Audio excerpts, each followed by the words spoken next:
那种环境是我们在陆地无法体会。到了该到的时间，该回去，大家都已经有所准备，临时有任务，你要继续带下去。那再加上船上有多辛苦，你们可能是想不到的。我曾经有一次航行1个月到南非，到后面那个食物上来，通通有味道。在上面就是我们这些人，我跟他聊到第5天就聊完了，就开始变得非常孤独，开始想家人，开始想女朋友。如果这个兵想的是破坏，我觉得这一群人天天在找我麻烦的，我要把你们一起炸。就你这个任务的变化，如果一直在往后拖，它拖得越长，它的战力会一直下降。好，今天有关于这一场美伊战事，我们要来看到3个火线话题，等一下会请来宾来特别帮我们做解析。首先看到第一个，川普吹，他说已经在这个荷姆兹海峡这边形成了钢铁城墙哦，但是怎么回事呢？林肯号是立刻传出了一个跳海的危机，美国的航母难道真的撑不住了吗？第二件事情，现在美国面对的问题就是它内部的爱国者已经越打越少了，但是另一方面，伊朗它生产的飞弹却比打出去的还要更多，被解读为根本越打越多。美伊战争现在比耐力会来大逆转吗？第三件事情，伊朗它的攻势，等一下我们也会看以更多元还有不同方向的这种飞弹，不管是无人机啊飞弹，以量来破值，美国防空网撑得住吗？今天就这些议题我们会来做讨论。好，我们先来看到荷姆兹海峡有关于相关的议题，川普最新放话说呢，现在是已经完全的掌握在美国的手中了，甚至夸口说呢，美国海军在荷姆兹海峡这边已经筑起了一道钢铁城墙。他说伊朗根本就没有能力突破，美国想控制多久就控制多久。但是最讽刺的事情是，他的钢铁城墙还在喊，但是要撑住钢铁城墙的航母林肯号官兵却是撑不住了。来看到细节，荷姆兹海峡现在川普说完全的掌握了，但是呢，看到了现在已经在这个当中。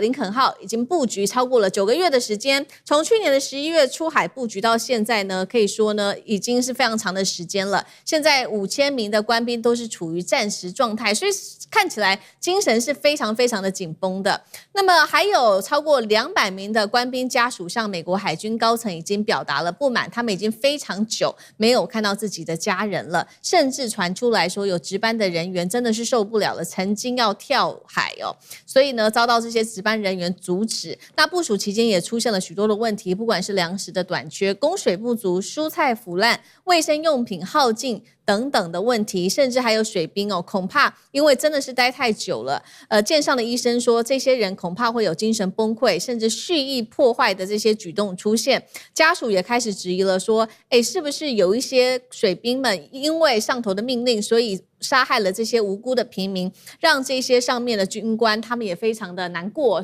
开始怀疑自己的作战目标是不是正确的。所以今天节目一开始先请教舰长怎么看川普高喊的荷姆兹海峡的封锁，这个叫做钢铁城墙，但是却发现了这个林肯号上面的官兵已经快要受不了了，甚至有没有可能会重蹈覆辙当时的福特号，引爆官兵蓄意破坏。而这样子的案例是冰山一角吗？尤其是这样美军的士气如果呈现这样的状态，真的有办法在中东继续打下去，继续耗下去吗？舰长怎么看？我当过舰长，其实我们舰长最怕的一个就是什么？我们这次出去航行任务结果临时告诉我一个紧急的一个什么事情，我要继续。因为通常大家都有一个期待值，像出去之前，我这次会宣布，我们这次是7天的任务，那我们小海军都很短，7天、4天、5天。那结果到了第7天，他跟你讲说，对不起，临时有任务，你要继续带下去。那我们有没有碰到过这种事情？有啊，有时候好比说出了一个意外，临时搜救，某架飞机灾了，那我临时回不来了。但那时候你还可以看得到，我是为了救生，那多待的天数也是有限的，3天5天，你知道？那你如果到了该到的时间，该回去，大家都已经有所准备，我明天要返港，我已经要跟我女朋友约好了，就冬夏不能回去。然后这个时间越延得很长的话，你知道那是一个很伤士气的一件事情。那我们也很怕，因为我也没有带士气啊。就你这个任务的变化，如果一直在往后拖，那是很难带的。那再加上船上有多辛苦，你们可能是想不到的。我现在说6点他非常辛苦的。第一个，他单挑到了极点。你以为他在那些多彩多姿啊？他睡觉在这，他吃饭在这，他植根在那，就这3个点。基本上他就这样走来走去，永远在我旁边就是。好比说，我们3个一起植根，就这3个人，失米永远不会出现的，就是这样。你会觉得哇，你完全不会期待任何变化，不可能变化哦，这是一个单调。第二个，食物，他刚刚有讲，食物一拉长哦，那个是腐败的。像我们那时候，我曾经有一次航行1个月到南非，到后面那个食物上来通通有味道，那个新鲜蔬菜什么鸡蛋已经通通都没有了，都一上来一个味道就是根茎类啦，什么东西哦，真是很难吃。然后第三个健康，因为这个你知道在船上有植根，那每一个人都要植根哦。那我一个植根一天我基本上是8个小时，为了让大家能够公平，他这个时间一直在往后换。我举个例子，你不能天天都是我值0到4，你值这个8到12，那你多幸福我多苦啊！所以他就每一个推一个，每一天推一个，你就知道。像我在船上的时候，我每天都要调时差，我有时候想睡觉睡不着，我有时候这个很困的时候，结果我要植根，结果我就在那1个月是我这一辈子心脏觉得负荷不了，我那时候觉得我心脏跳得好难受，就在那一次唯一这个发生，就它对你的健康有影响。那第4个就孤独，我跟谁联络？在上面就是我们这些人，我跟他聊到第5天就聊完了，我们还要聊什么？就开始变得非常孤独，开始想家人，开始想女朋友，然后又不知道归期，不知道什么时候。然后第5个压力，他们在那里不是度假，他随时打仗啊，在那里万一一个这个无人机这样过来怎么样？所以他是有他的压力了。然后第6个是最糟糕，大家注意，军中经常会发生霸凌现象，因为它最容易发生。军中有阶级，我今天要你干嘛你就要干嘛，我叫你跪下你就跪下，我叫你站起来就要站起来。军中这个神节是，如果有一个人整到我，你以为我的上面长官都对我很好啊？只要有一个整我，我就被霸凌。所以到后面越推到后面是就是越痛苦。然后最后会有那种生不如死的感觉，然后遥遥无期。他现在已经9个多月了。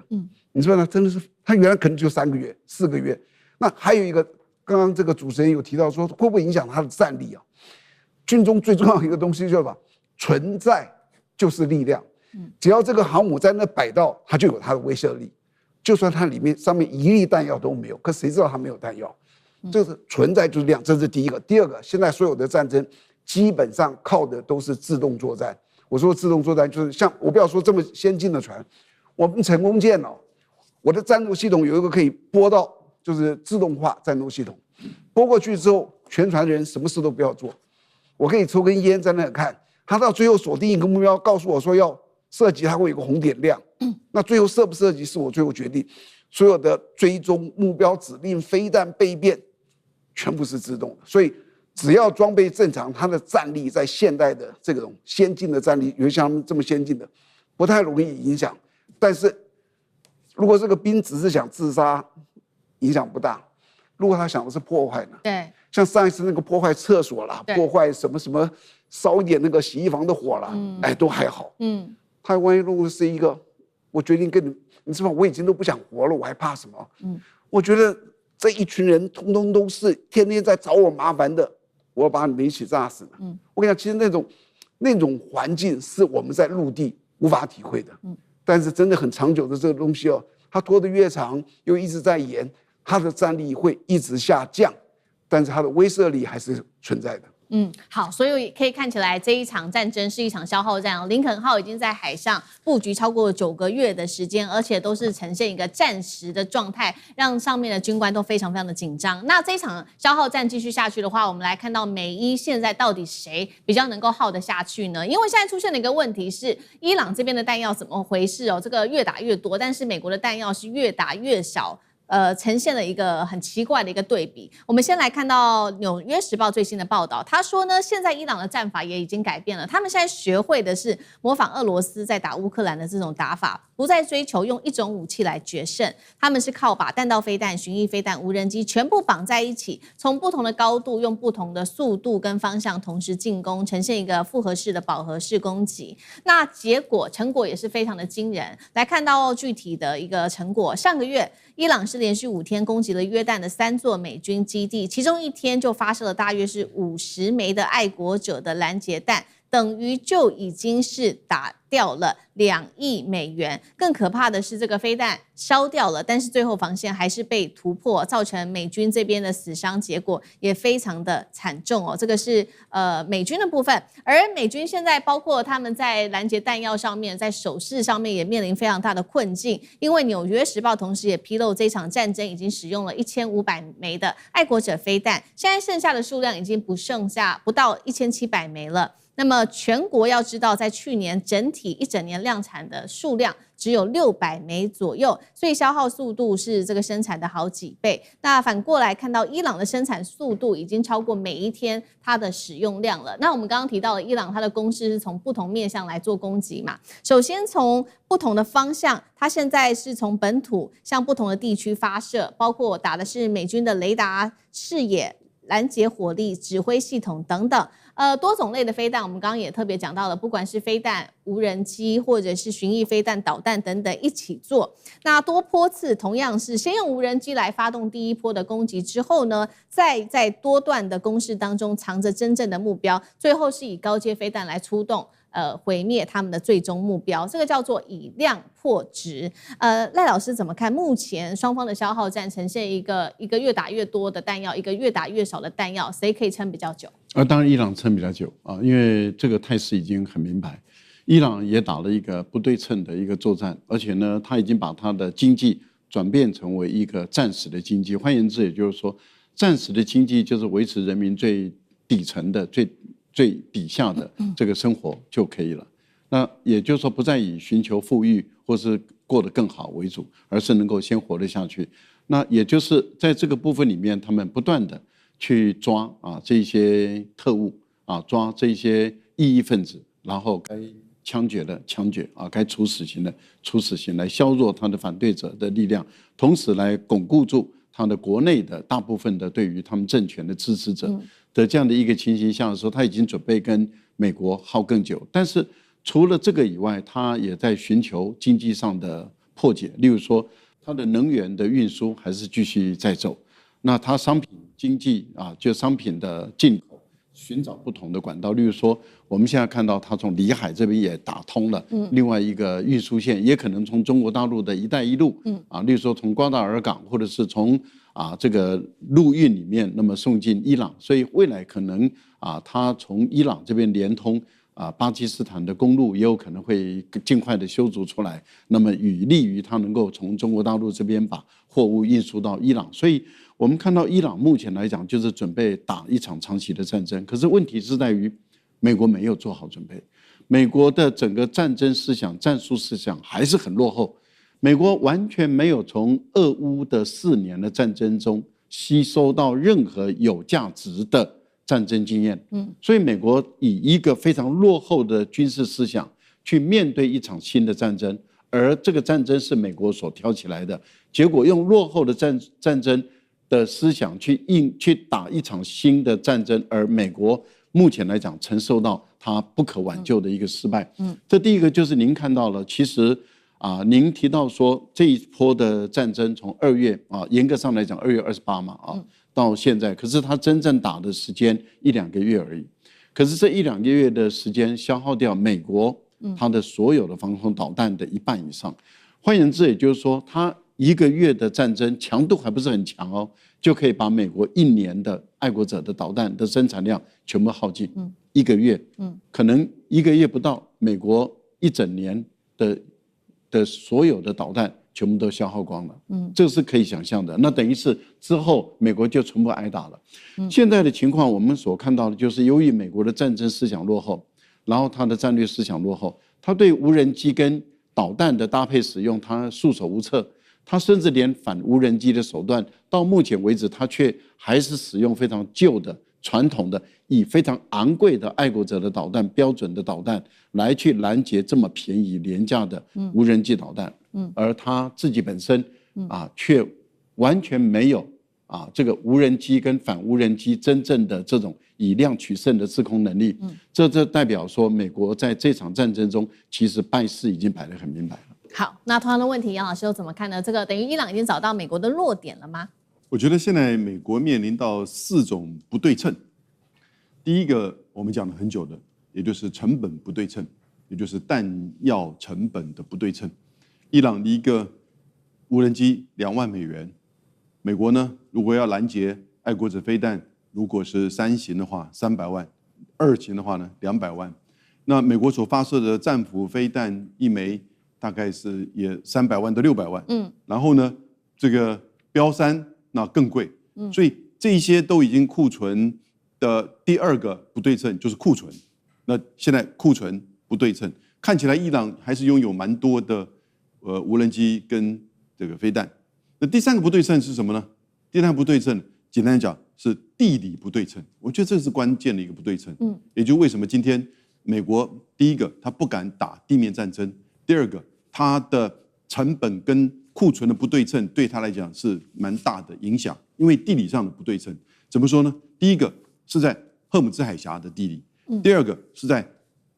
伊朗他自己本身地缘跟地形的高原堡垒的这个地理。所以呢，荷姆兹海峡在地图上那就是就是伊朗旁边，这个你怎么炸也炸不掉，也移不开。所以呢，伊朗基本上控制荷姆兹海峡，这个造成一个不对称。那第2个呢，就是美军你就算在海湾地区有这些基地，可是事实上你都是用轰炸，所以你必须要从这个距离伊朗可能1000公里以外的地方，因为你担心你的船舰或者是基地遭受到伊朗的攻击，所以从第1波之后呢，你看它就移到约旦去，甚至更到地中海，然后呢到印度洋的迪埃戈·加西亚这个岛屿上，所以它的整个光是战机起飞，它可能要加1次油才能够返回。因此，这种不对称，地理上的不对称，使得伊朗掌控荷姆兹海峡，伊朗可以轻易的攻击美国在海湾地区的军事基地，也使得美国必须要花更大的力量跟成本，然后更多的这个弹药来去轰炸伊朗，而他不敢打地面战争。第4种不对称，这个最关键了，什么东西呢？消耗不对称。伊朗其实你不要看现在伊朗这个受创很深啊，它的基础建设、桥梁、军事设施，从2月28号打到4月7号的38天，美国说他打了15000个据点。你不要忘记，以色列打了15000个据点以上，然后呢死亡3000多人，对，美国死亡18人。所以伊朗的受创，它的基础设施、民生设施、经济、能源，可是他们的韧性撑下来了。但是呢，撑下来之后，美国这边被消耗的是什么不对称？国际能源压力的不对称，美国的经济、油价、通膨、选举的压力、人心、民心的这种压力的不对称。伊朗撑过来，美国现在是说他要继续给你消耗，消耗到后来让你伊朗受不了，但是美国能撑下去吗？所以消耗也是不对称。当然了，美国现在也在发展，就是他们的就是不对称的武力，也就是说，他也用低价的无人机啊，或者是无人机拦截无人机啊，或者是其他的这些低价的攻击性的武器。可是，在这种4个不对称之下，特别是地理不对称跟消耗不对称情况之下，我觉得美国要继续打这个战争非常困难。好，今天的美伊战事，我们要赶快来看到伊朗的最新消息，这一场冲突又再次的升级了。他说呢，他打击到了美军驻约旦的基地，甚至摧毁了3架的 F-35战机，造成了大量的美军人员伤亡。那么我们知道 F-35对于美国来说是非常重要的，代表了制空的象征。如果伊朗真的突破了防线，锁定到F-35所在的位置，可以说就是直接撼动了美军的空优神话。如果真的精准找到 F-35的位置，也代表说这当中可能伊朗是不是有获得不管是在卫星侦察的能力、情报的渗透，还是有盟友在做支援呢？等一下请李将军来帮我们看。除了打到 F-35他宣称的战果之外，还有多名美军人员来自于伊朗的说法有伤亡的情形。伊朗在多线的开战，包括在约旦的基地遭到攻击，也对海湾地区的这些各种设施来发动攻击。当中其他涉及到的这些波湾国家还包括了科威特、巴林等等的据点都被打。那么在这当中，目标从空军的基地、雷达系统一直到后勤的设施，都是伊朗锁定的目标。除了多线打击，在海上也有了一个最新进度。伊朗它的这个攻击点现在来到到了地中海，埃及的地中海这边了。2艘的天然气船在遇袭之后是立刻爆炸，其中1艘船还是美气的船。川普听到之后气炸了，他说呢，没关系，这只是老把戏，接下来我们会好好的来痛击伊朗，轮到我们真正可以出手了。而比较奇怪的事情是，中国在这个方面突然间有了他的一个角色。科威特证实说，在伊朗的一次攻击当中，竟然击中了中国大陆在当地的一间建筑公司一间公司的建筑造成1个人死亡。外界担心说，为什么会打到中国的这个企业去了呢？难道中东战火现在已经没有所谓的安全区域的进入了这个新阶段吗？那么我们来看看川普针对于中国的角色也蛮吊诡的，大家还记得吗？昨天川普还特别强调说，中国大陆有提供400套的监射飞弹给伊朗，怎么他现在今天又在提中国，说要制裁多家中国的航运公司，原因是因为多艘的中国影子舰队在暗中资助，买了伊朗的石油来资助伊朗的经济，真的是这样吗？为什么川普要说这样子的一个话？今天节目一开始，我们要先请教厉将军怎么看了。伊朗为何这一次把攻击重点放在我们刚刚讲的美军的空优神话 F-35，还有美军的基地？如果 F-35是在基地遭摧毁的话，代表说是否已经掌握了美军的部署情报？那他选择打 F-35是要打击美军的空优神话吗？厉将军怎么看伊朗的战术？我们现在可以看到美伊这场战争现在主动权已经完全是掌握在伊朗的手上那伊朗的这一波的攻击不是跟3月份那次不一样，3月份那次我们可以称之它对美军是报复性的攻击行动，但是我认为这次伊朗攻击美军的，包括到科湾。在波斯湾地区的美军的基地，还有这个约旦这个空军基地来讲的话，我认为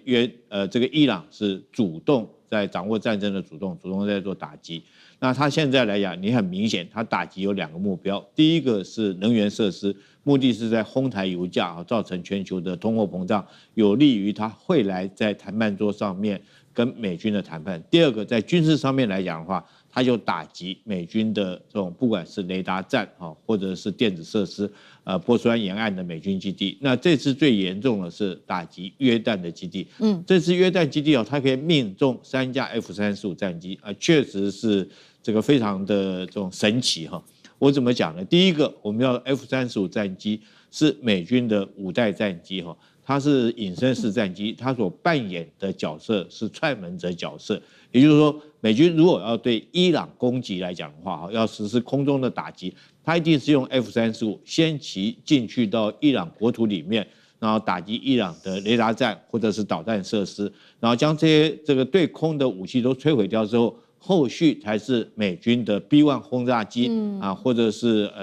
这个 B-52轰炸机才进去轰炸大概整个美军程序这样，所以伊朗这次优先打的就是 F-35，我将你踹门者角色打掉之后，你就没有办法攻击我的雷达站。那这次为什么可以这么远打到约旦基地的 F-35战机？我在这边跟各位报告美军真的从越战以后到现在一点长进都没有。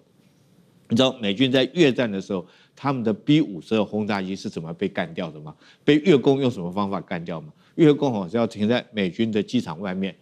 扮成农夫每天拿望远镜看，就看到 B-52就固定停在那个停机坪，它固定停在那个机坪，它算好以后你每天几点钟到几点钟，这架飞机就一定停在那个停机坪，然后它就在机场外面用一个60炮的炮管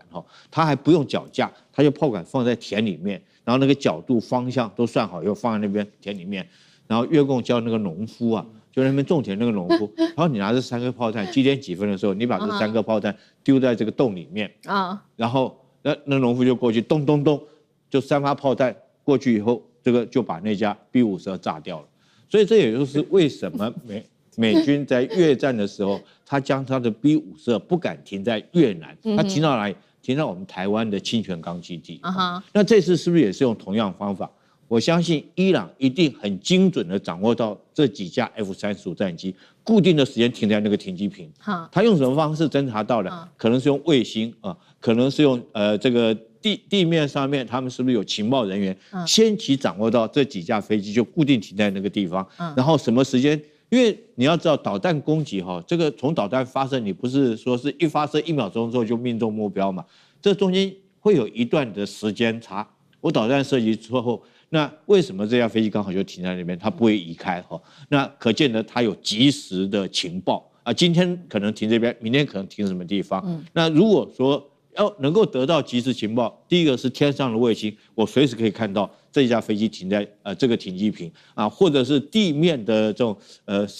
先期渗透的人员在那边用望远镜就看到这个飞机就现在正在停在那个地方，然后一个信号回去给伊朗的本土，伊朗这导弹就发射。所以你要看到一次摧毁3架绝对不是偶然事件，不是这个瞎猫碰到死老鼠说这飞弹过去，就刚好你这个飞机就这么凑巧被打到。你说打到1架有可能，打到3架，那一定是很周密的作战计划，才很周密的周详，从情报的获得到实验上的掌握到弹道的计算，都非常的缜密，才可以一次摧毁3架这个 F-35。我相信这摧毁这3架 F-35是同一枚导弹击中的，还是区分3枚这当然后续来讲的话，这就已经不是重点，重点是说伊朗可以。它的第一个导弹很精准，第二个它的即时情报非常的精确第三个美军从越战到现在为止还没有什么长进就跟当初越战的时候被 V52被越共用农夫60炮就把你干掉，道理是一样的。好，所以从这一次伊朗攻击这个F-35也可以看出，是不是伊朗在于它的导弹的精准度在大幅的提升，另外还有在卫星跟情报战上面，是不是他们获取情报的能力已经变得越来越强了？同样的问题，等一下就 F-35请干哥也来带我们解析一下。那另外就是刚刚提到了嘛，伊朗它这一次的攻击，它的飞弹还波及到了一间中企业，这件事情也是蛮奇特的，代表什么样子的意义呢？是说美军周边的这些基地已经没有安全的地方了吗？再来就是会讨论到川普的部分了。最近一直在指控中国，先是说中国提供伊朗400套的这个监射飞弹，又说中国大陆现在影子舰队一直在资助伊朗的石油。那针对此，干哥怎么看？好，思敏，你会觉得说，美国的这些飞机，就像这个将军讲的，他们是蠢到不知道要分开放吗？还是继续摆在一起？为什么？那就叫什么？那就叫看不起你。你找不到我的东西，所以这一次会一次3架被命中，我觉得这里面情报的错误有很大的问题。不过我现在要特别点出来 ，IRGC 也就是革命卫队，他在今天的声明里面，他特别讲到一句，没有人会注意到这一句，叫做“感谢约旦人民”。是什么意思啊？你怎么会突然讲这一句话？我把他声明完全看完了，看到这一句，我就吓一跳。感谢约旦人民的意思是约旦人民当内鬼的意思，是不是？这就印证了将军刚才讲的，就是说他绝对是有什么，他有地面的人在协助他，他才知道说这飞机在不在。我们不要打空包弹，我们打过去的时候必须要命中，对不对？所以如果说，就像我们现在也在分析说，究竟他是用1枚飞弹能够击中3架，还是他是用多枚因为我们知道像这样子的。距离跟准确度必须用弹道飞弹，而不是无人机可以轻易达到的。除非你给无人机最正确的目标坐标，不然的话，你说要这样子能够击中它，而且它还附带造成的设防的损失，而且有技术人员丧命，甚至还有军官丧命。如果因为你要晓得，我在看这个东西的时候，我就一直在想，这有别于之前的攻击行为，为什么？因为你这次击中的是 F-35，它不一样，它的代表意义跟象征意义完全不一样。它不是击中一般的预警机、加油机不是这种东西。你击中的是单价要1亿2000万美金的美国最先进的逆中战机的时候，那我坦白讲，情报工作就成功了，非常成功，而且一次能够打中3架。不管这3架的毁损程度如何，请问美国中央司令部到现在为止，你们为什么没有反应？讲话啊，到底有没有打中你的 F-35？你要有回应嘛？你怎么完全没有反应呢？是不是你要默认了？还是说我们现在正在估计损失当中？所以你没有直接否认。对，没有直接否认，我就当做你是默认哦。你真的 F-35真的被人家飞弹打到，伊朗的飞弹技术是不是又提升了？还有他的情报工作是不是又提升了？还有到现在多久了，然后你都没有反应？再来我们就要讲了，你除了看这个东西技术提升之外，还打到了科威特的什么的中国公司啊！天哪，怎么会打到中国公司呢？那情报是不是出错了？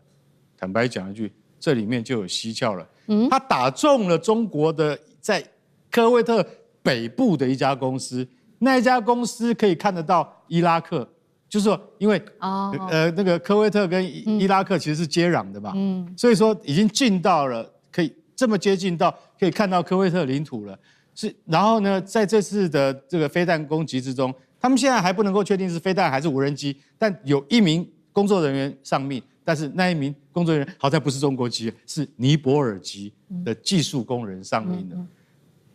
伊朗现在可以打到科威特这么远的地方，又可以打到这个约旦的这个 F-35，那你这样就已经开始心里有点毛了。他竟然还打到埃及去了，所以川普才会讲啊，老把戏，这怎么会是老把戏？打到红海了，天哪！所以我觉得这个是什么？多面开战，而且多面都能够打赢，都能够击中目标。然后，但是川普现在顾左右右而言其他，说中国提供了400枚肩射飞弹，这些目标命中都不是肩射飞弹，也就是单兵攻击武器可以打得到的，是长程弹道飞弹，或长程无人机、自杀无人机才能够打得到的。所以川普，你不要这个转移焦点。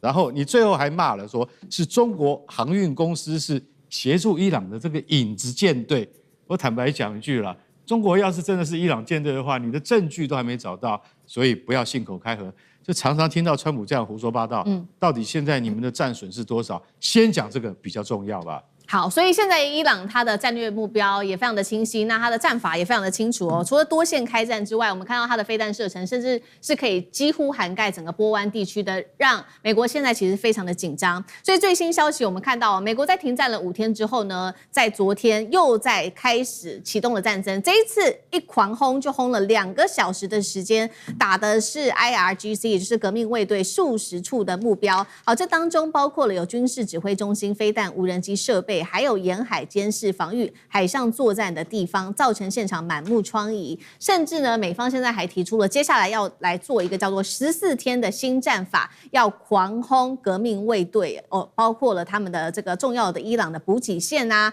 要断了它的这些陆运的运输的枢纽等等。另外一方面，我们知道现在在红海这边同样有第2战线哦，包括了也门胡塞组织跟伊朗在这边开启的第2战线。所以呢，有一件事情也蛮有趣的，就是沙烏地阿拉伯现在正式的推动，联合了14国组织这个叫做海上防卫联盟，一起响应来维护红海。是不是他们不再信任美国可以保护他们了呢？那现在国防部证实说，包括了有土耳其、巴基斯坦、还有埃及、苏丹等等的国家都支持这一项提案。苑老师怎么看？首先是有关于这个沙烏地阿拉伯召14国的这一件事情，你怎么看？是不再信任美国了吗？第二件事情是，这个川普说了，接下来要轰炸伊朗14天，而且他也转向了伊朗的海陆补给线，他真的会去打吗？这是一场新的另外一场的消耗战吗？苑老师怎么看？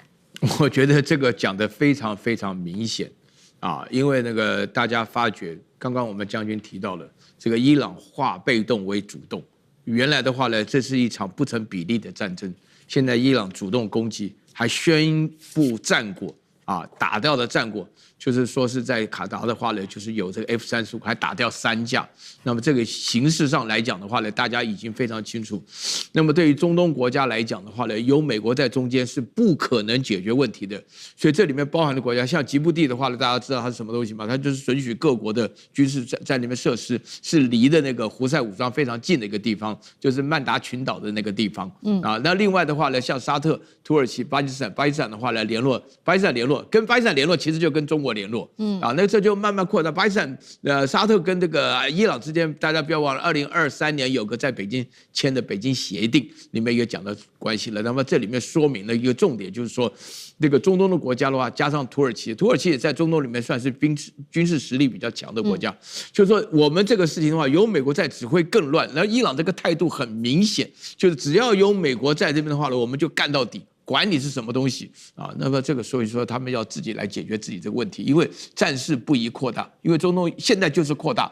伊拉克、叙利亚，然后这个黎巴嫩南部，然后胡塞，然后再加上哈马斯，那这个还得了，对不对？所以说这个问题。那现在刚刚我听到将军在讲，说是美国好像从越战以来都没进步，我跟你讲是退步，所以连我哲学家都懂，因为这个打仗，我跟你讲，心急吃不了热豆腐，没有听过打仗说阵法呀，或者说是武力装备，没有先讲说我只打14天，没听过给自己时间做限制的。万一你到了第14天，你突然死了2个人，现在美国最近死了一个德州的女孩，又死了一个在夏威夷的男生，哇，国内抗议的不得了。所以川普这边搞，我跟你讲哈，一想这个就不对。什么叫14天战法啊？你如果是为什么打了5个月了，已经打5个月，突然冒出个14天，我告诉你，140天都结束不了。就这么简单呢，对不对？大家就心里了解。好，今天3个大主题有关于美伊战事，也等一下请来宾来帮我们特别做解析。首先，我们来关心川普说要狂打伊朗，但为什么此刻又突然间喊停了呢？美军是为了说要保护这些波湾盟友才踩下刹车，还是发现伊朗在这场战争当中他要打的话，代价实在太大了。另一方面，是不是又有中俄提供伊朗在技术跟情报上面的支持呢？第二件事情，现在伊朗来自于《华尔街日报》特别做的一个独家报道，说他正在密谋4路要对美国来做进攻，甚至呢，现在已经确定的是锁定了美军的后方指挥系统，已经造成了最新伤亡数字来看到美军伤亡18死624伤，重点来了，这个数字还不是伊朗给的，是美军的五角大厦给出来的伤亡数字，而且被打的很多都是军官跟指挥人员比例偏高，就是这些比较高层的人，代表美军的优势正在被瓦解吗？这是第二件事情。第三件事情就是我们武器面了，不管是爱国者的库存暴减60%，或者是萨德现在也都快被消耗完毕了。这个美国的弹药是否亮起红灯？今天就这些议题会来深度剖析。还记得吗，观众朋友？前几天川普才放话说，美军已经上膛，准备要对伊朗发动下一波第2次世界大战以来最大规模的军事攻击。没有想到，才过短短的1天，突然间宣布暂停了。川普总要给个理由吧，于是他就说呢，主要是因为很多的国家希望我们不要打伊朗了，这当中包括了沙烏地阿拉伯、阿联跟卡达，因为呢这些国家说，一旦战火全面升级的话，后果是导致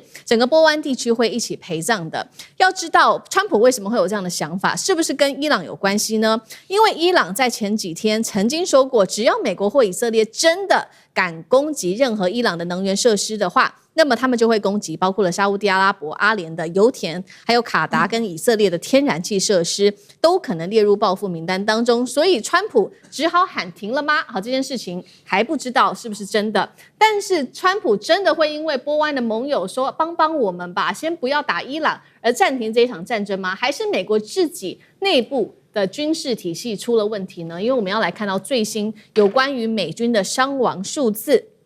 好，现在看到是五角大厦最新公布的18人死亡，624个人受伤，是不是因为这数字其实已经太惨烈了？所以呢，我们看到新一轮的伤亡，接下来美军说呢，都会归入在海外行动的特别的类别当中，不会再列入这一场战事美伊战事的战争当中了。现在被痛批说，是不是你要淡化目前美军的死伤人数呢？好，更难堪的事情是，伊朗打的还不是最前线的这一些前线士兵。来自《华尔街邮报》特别做的报道说，光是今年3月份，美军科威特基地遇袭，不但造成了美军死亡，达到了数十人受伤，但是重点来了，都是这些美军的高阶的指挥官受伤，在袭击当中甚至还遭到脑震荡等等的伤害。而我们进一步来挖深做分析，美军这一批伤亡名单当中，确实都是以军官、士兵、技术人员、后勤人员的这些比例偏高。什么意思？伊朗打的不是前线的士兵，而是在背后指挥、维修，还有跟通讯有关、后勤作业有关的最重要的骨干。另外呢，我们看到为什么伊朗的飞弹跟无人机的精准率在大幅的提升，现在也在说有没有中俄在这背后做支援呢？所以外界质疑中国提供的是北斗卫星，俄罗斯提供的是目标定位的资讯，真的是这样子吗？好，所以今天节目一开始先请教委员怎么看。先来看川普为什么突然间塌口了，是他发现这个死伤真的太高了，没有办法再打下去吗？那么伊朗能够打进美军的后方，精准的猎杀，不管是他们后面最重要的指挥官、情报设施，这当中是伊朗自己靠自己的技术，还是有中俄的技术在这背后做支援？委员怎么看？对，我想以伊朗跟中俄之间的关系那么我相信中俄对于伊朗绝对不会袖手旁观。那么只是中俄在操作这个相关支援的这个管道跟方式都相对很低调，所以也很难让美国抓到把柄那么先前美国曾经透过媒体放了一个讯息，说中国大陆这个秘密援助了这个伊朗400枚飞弹那么所以呢才会导致到现在的伊朗的这个战力大幅提升。可是很快的北京政府就否认了那么你说这个伊朗的飞弹打得越来越准是因为来自于中国大陆跟俄罗斯的这个相关的卫星或情报的协助吗？我相信当然有其可能不过这中间还有其他的原因就第一个原因就是现在伊朗才把它真正的压箱宝拿出来。所以先前比较不准的，那是为了要消耗这个美军的这个所谓的防空飞弹系统那现在他拿出来的是这个相对高阶的这个导弹那么当然这些飞弹的准度就会提升。那么第二个就是说，美军在这个整个中东地区的雷达防御系统、这个防空系统都已经被消耗跟摧毁了，所以呢，他要打到就不是这么难的事情了对伊朗来说，那当然命中率就会大幅提高，这个伤亡的这个情况也会严重。然后呢，你说第三个，就事实上有很多的卫星是商用卫星，它其实不是军事卫星的。所以你说伊朗在国际上有中国大陆的这个商业卫星，它要去出租，它只要付得起钱，这样的商业卫星是一样可以提供服务的那么，但是我回过头来讲，其实川普现在最大的问题就是我们不断的在强调的是，各位知道现在是美国要打伊朗，所以这又是主场跟客场的问题了。就美国现在是客场，他要千里迢迢的把他的部队投射到这个战场来。过去美军是靠美军在整个中东地区的基地来做兵力投射，但是大家看一下这个美军在波斯湾的主要的几个基地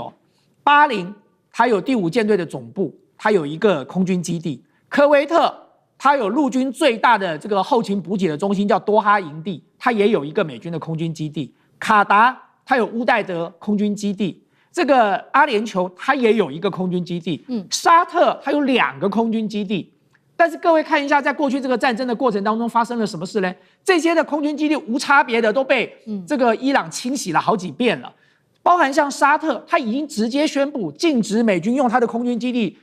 对这个伊朗发动攻击那我们刚才讲的这些基地，不管是海军的、陆军的、空军的，都已经被不断的一次又一次的打击那大家就退回来想说，那美军的兵力投射该怎么办呢？如果你第5舰队的这个总部已经被摧毁掉了，第5舰队根本没有办法运补，那你第5舰队的补给该怎么办？现在只有2个选择一个就是到阿曼的杜库姆港。可是大家不要忘了，到阿曼的杜库姆港，阿曼自己也要掂量就是说他会不会因此而招致来自于伊朗的攻击呢？所以我并不认为阿曼的杜库姆港是美军或者是阿曼最好的选择。那最后他只能拉到哪里？他只能拉到印度洋中部的这个迪亚哥加西亚岛去了，那是一个非常远的地方，在那个地方他可能不至于被伊朗的这个导弹或无人机攻击。所以大家看到了吗？美军现在在整个中东地区，现在最大的困难就是它兵力投射的困难它现在的这个原本的这个 F-35是在用约旦的空军基地，现在约旦的空军基地也被摧毁殆尽了。最近看到他干脆只好用以色列的空军基地来做他这个 F-35的投射，这个起飞了。所以当美军现在在整个中东地区的兵力投射已经捉襟见肘的时候，坦白讲，你说在这个时间点他要怎么样才能够继续打下去？这对美国来说是一个很大的考验那你说对中东的国家来讲，他们当然不希望打下去伊朗现在还没有打的是什么？伊朗现在只是小试身手，打了一下这个 AI 的几大巨头在中东的运算中心可是各位知道 AWS、Amazon 在沙特、在阿联酋、在巴林都有 ，Microsoft 在阿联酋、卡达、沙特跟以色列都有 ，Google 在沙特、卡达、以色列，这个甲骨文在沙特跟阿联酋，这运算中心一旦被打击，各位知道一个运算中心的成本超过50亿美金。这个运算中心一旦被打击下去的话，这对整个美国的 AI 产业会造成很大的冲击，更不要讲说波湾的国家正准备要靠这个 AI 来创造另外一波的经济荣景哦。所以对这些波湾的国家来讲，在此时此刻实在没有什么理由要继续跟美国混下去啊。对，所以我们看到伊朗最近的攻击，它的战略目标是非常清晰的锁定大部分都是美军的重要的基地，也就是会直接冲击到美军它的重要的补给、兵力的补给等等。那另外一方面，也同样这场战争已经延烧到了许多的波湾国家都因此受到影响。那现在最新呢，还有来自于《纽约时报》最新报道说，其实伊朗现在正在秘密的布局下一盘的大棋，而且接下来会从4路来做进攻，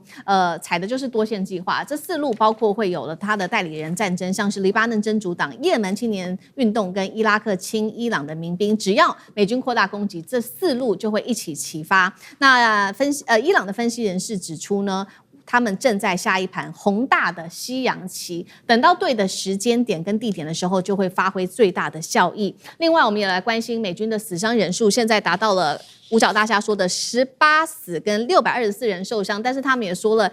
最新的这些伤亡会列入海外行动当中，被批是不是要淡化死伤人数？就这个问题，杨老师怎么看？另外，是不是美军轻忽了有关于他们的防空系统的能力？杨老师怎么看？美国现在18个人死亡，620到640人受伤。不过这个里面呢，军官比例偏高，大概这里面有400多位是陆军。为什么？因为在科威特，它是陆军为主的就是基地。那而且刚才谈到，它是指挥所，它是后勤，它甚至是一些防御的中心受到重创。而在这些地方，其实军官的比例都比较高。陆军大概在受伤的620位里面有400名是陆军，而这里面呢有64位是军官，所以这个比例就蛮高的。那这只是显示说，他被攻打的这个基地事实上是以就我刚刚提到的那些项目为主。那这个代表什么意思呢？代表就是说，几十年下来，美国跟伊朗的这个竞争对抗打压。然后呢，这过程当中，美国还陆续的攻占了阿富汗、伊拉克，然后呢，叙利亚，对这些地方用兵。那可是呢，他们没有想到有一天真的会对伊朗用兵，而相关的准备几乎是一夕之间就被翻盘。那我的感觉，他们还是比照像以前打阿富汗、打伊拉克一样去打伊朗，也就是说，除了斩首之后，就全部的各式各样的飞弹，然后呢，在海上发射，在飞机上发射，然后去轰炸，那把所有的这些指挥据点或者是桥梁或者是军事据点给炸掉，伊朗应该军事就会瘫痪，革命政权就会瓦解，结果刚好相反。为什么？他们忽略了几个这种不对称作战最重要的关键。其实连俄乌战争也是一样。地理因素其实先决定了一切，因为伊朗是一个高原堡垒，而乌克兰是连接各国，所以它的后勤不断。而伊朗呢，它的高原堡垒把它的发展出来的飞弹跟无人机给提升了2成3成以上的这种攻击的效力。然后呢，相对的呢，它没有任何有效的就是防御。他以为爱国者加萨德，那你是在跟谁作战？你跟俄罗斯吗？事实上，这种低速的无人机造成整个刚才我们谈到大多数的伤亡都在这边。不过这边补充一点，伊朗也死了大概3500人，美军的估计伊朗死亡来到6000人，伊朗受伤是来到大概35000到4万人所以这个说美军这边伤亡惨重，其实是美国自己本身的一个新闻的报道。是，因此我觉得其实美国现在这一场这个对伊朗的战争就告诉我们。一个现在新型的战争这种不对称的优势其实是这一个很大的关键。那刚才提到，那伊朗的反击当中，对于军事基地，那接下来呢，对于能源设施，然后刚才委员所提到的，对于 AI 的这些资料中心，还有第4个，这个第4个是让川普真的不敢打下去了。他列了一个名单，所有川普家族在这个区域的投资的财产，包含川普大楼，因为有些根本不是他自己的，是借来这个挂名的，但是呢，当然会跟他有关系，总共加起来170亿美元，所以然后他的家族又投资了很多，他的这个女婿的基金也投资了很多，都在这个区域。伊朗把他名单列出来，你再打我就打这些设施。川普马上说我们不打了，我们8月3号要谈判。好，这个是有关于美军目前的最新状况，并且还有看到他的死伤人数等等。那其实呢，美军它另外一个状况，现在还有包括它的这个武器库存，现在已经越来越不足了，尤其是在防空武器，它的弹药正在快速的消耗当中。刚刚看到的是五角大厦公布的死伤人数，那另外就是有关于这个他们的飞弹，还有的拦截飞弹的数量了。先来看爱国者，先前是2300多枚，那一度是下降到1000枚，这是在4月份的时候。那现在最新数据预估可能只剩下759枚，最低点的话，这样的数字代表是这个一减少了大概60%左右。爱国者防空飞弹同样现在只剩下250枚左右。那大家就说了，那赶快速的生产吧，然后下单吧。但是这个时间真的出来大概要2到4年的时间，接下来怎么办？如果真的开战，伤亡还会再持续的增加吗？吕舰长怎么看？刚刚杨老师特别提到啊，就是现在伊朗所采取的措施就是打你川普的资产，这个就印证了圣经里面讲的钱在哪里，心就在哪里，所以他现在就不太敢对伊朗动手了。那这个就是他资产的部分了。我们可以看到，这个无论是阿联酋，那他有这个大楼以及高尔夫球场，在阿曼，那他也有这个相关的度假村，那在沙乌地也有，那在这个我们讲到说卡达的部分，通通不一而足啊。那对不起，那个川普真的是怕自己借来的钱那出了问题啊。那我们以前听到伊朗的飞弹都长成什么样子，听到的都是泥石啊，听到的都盖德尔、伊马德的这些，可是我们现在听到的完全不是啊。那也就是我们刚刚讲的那些都是旧的飞弹，新的飞弹是长成什么样子？新的飞弹也就是我们看到的这个海巴尔谢坎，也有一种翻译叫做破城者啊。那我们可以看到，它这个就是标准的双锥体可控制翼，也就是它进入到大气层之后，它可以改变它的一个那个航向，也就是说，它已经不是一个很单纯的这一个抛物线的一个行进。那另外呢，有关于迪亚哥加西亚岛的部分，之前也实际上被这攻击过。那这一个呢，当初当然是没有攻击到了，攻击到美国一定下得更远。那这一枚飞弹叫做什么？这一枚飞弹，其实呢，它叫做这一个霍拉姆沙赫尔4型，都是我们以前很少听到。他以前告诉我们只飞2000公里啊，可是从伊朗最南端飞到迪亚哥加西亚岛就是3862公里，可见它隐匿了一半射程。那如果我们看一下这个射程表的话，我们就会发现呢，它原来让我们知道的都是这个比较短程的，例如说黄色的、橘色的。那但是呢，实际上来讲，我们现在所看到的，那它的实际射程可能都是红色的，甚至紫色的。那这也就是他之前提醒啊，保加利亚，就是你再让那个飞机从你这个国土起飞来打我伊朗的话，你要想一想啊。那也就是说呢，它直接的威慑我们讲到的这一些欧洲国家。那另外，飞弹到底出了什么问题？我们现在看到就是美国当初引以为傲的那个 PAC-3 MSE 的部分，它其实就像一个小型的萨德飞弹一样。我们大家看它起飞那个发射的时候，它的侧推它有系统的，那也就是我这里画红线的地方，这个红线我们看到它有非常多侧推的部分，它侧推的部分就可以直接改变它的一个攻击的一个位置。那这个原来都是要应对弹道飞弹的那个拦截的，但是这张图我是引用标准3型啊，让大家参考。那但是呢，现在他为什么跑回去买标准2型？因为他发现他攻击的都是见证者136这种无人机，根本不需要这么好的啊，然后所以他回头去买标准爱国者2型的防空飞弹，那它其实是这样一个破片杀伤的一个过程啊。那刚刚其实主持人跟我们讲了有关于数量的部分啊，这个数量的部分其实是真正最严重的部分，也就是我们之前看到的，在4月那个时候准备要进行和谈的时候，其实对于爱国者来讲，他从原来的2300枚，然后已经降低到1430枚左右，但是现在的数量更低啊。那这一个部分，它还是从全世界通通征调来，这个也就是海湾国家最怨怼的部分。为什么？因为你们通通都去防约旦、防以色列，可是呢，海湾国家一颗飞弹都拿不回来。那这个部分呢，也就是影响了未来的地缘政治，也就是大家还会跟你美国站在一起吗？